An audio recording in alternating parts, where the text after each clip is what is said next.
Alright team, here are the symptoms we're dealing with. Ascending cholangitis or sphingolipid biosynthesis regulator 3 and lymphocytic colitis. This is a tough one. It could be a variety of conditions with these symptoms. I'm leaning towards a genetic disorder or a rare metabolic condition. What do you think, Randall? I agree with Leslie. These symptoms could definitely point in that direction. What about you, Frank? I'm thinking along the same lines. It's a complex case, that's for sure. Enough with the guesswork. The diagnosis is severe achondroplasia and acanthosis nigricans. That's a rare genetic disorder, but how can we be sure that that's the correct diagnosis? We have to act fast. The patient needs a vitrectomy immediately. It's risky, but I believe it's the right treatment. Trust me on this. You wanted to see me, Tracy? Yes, Hawks. I heard you want to perform a vitrectomy on a patient with severe achondroplasia and acanthosis nigricans. Where did you get such a stupid idea? I learned about it from the board game operation. Seemed like a viable course of action. Operation. That game is not even remotely realistic to a real surgical operation. It might as well be in this hospital. I don't want to hear it. You're not going through with this. Come on, Tracy. You never want to compromise. We need to think outside the box sometimes. Thinking outside the box is fine, but risking a patient's life is not negotiable. Find a different approach, Hawks. Leslie, I just checked on the patient and they're in critical condition. It seems like the vitrectomy was not the right treatment for severe achondroplasia and acanthosis nigricans. Damn, that's not good. How are we going to tell Hawks about this?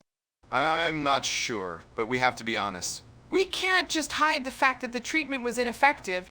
I understand, but right now our priority is the patient. We need to focus on their well-being before worrying about what Hawks will think. What were you thinking? You nearly killed the patient with your incompetence. Wrong vitrectomy, wrong diagnosis. Are you all just here to blindly guess and play games with people's lives? You're seriously asking us that after you tried to tell Dr. Tracy that you based your idea off of operation? I swear we did our best to analyze the situation before proceeding with the procedure. Maybe we missed something crucial, but we were trying to save the patient. I still think our initial diagnosis was correct. We just didn't expect the complications.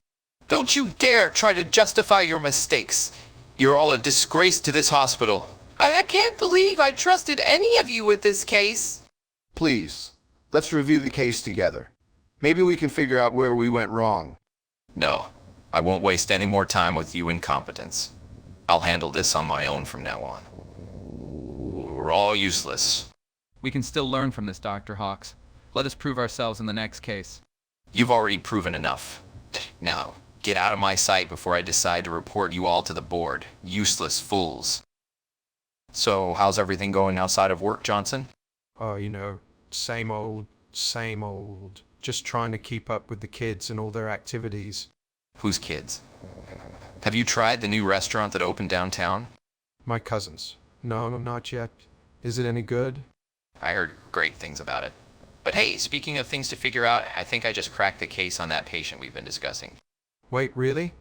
That's fantastic. What's the diagnosis? It's a rare autoimmune disorder that is often overlooked. I need to go check on the patient right away. Sorry, Johnson. I'll catch up with you later. No problem at all, Hawks. That's incredible news. Go save some lives. I'll see you around. Sorry for barging in, folks, but we have a patient in critical condition here. Hawks, wear your gloves and mask. You are putting yourself and others at risk. Seriously, this is unacceptable. We can't compromise safety protocols like this. Hawks, you need to follow the rules. It's not just about you. It's about everyone's health. What's going on, Hawks? Why are you ignoring the safety guidelines? Listen up, everyone. I've reviewed the case thoroughly, and the previous diagnosis was incorrect. So, what's the new diagnosis then? It's a case of giant platelet disorder. The prognosis is not good. It's a life-threatening condition without proper treatment. We need to act fast. Let's get this patient the care they need. Thanks, Tracy. I'm just glad we finally got it right with the diagnosis. You did a great job, Hawks. It was touch and go for a bit there, but you pulled through. Well, it wouldn't have been a problem if some of the other doctors around here weren't complete idiots. Excuse me? What do you mean by that, Hawks? I mean, maybe if my team didn't have to double check everyone else's work, we wouldn't have had this mess in the first place. But you were the one who declared the wrong diagnosis in the first place, Hawks. Well, my team's diagnostics could have caught it if they were more on the ball. Don't try to shift the blame, Hawks. You made the mistake. You should have listened to me when I mentioned playing Operation to practice our skills. Maybe then we wouldn't be in this situation. Playing a board game for practice is reckless, Hawks. You know that. I don't know of any better test for my doctors than that game. That's what medical school is for, and knowing at least 2 of them never graduated is beyond concerning. It is, but it's not my concern. This is hospitals. Good night.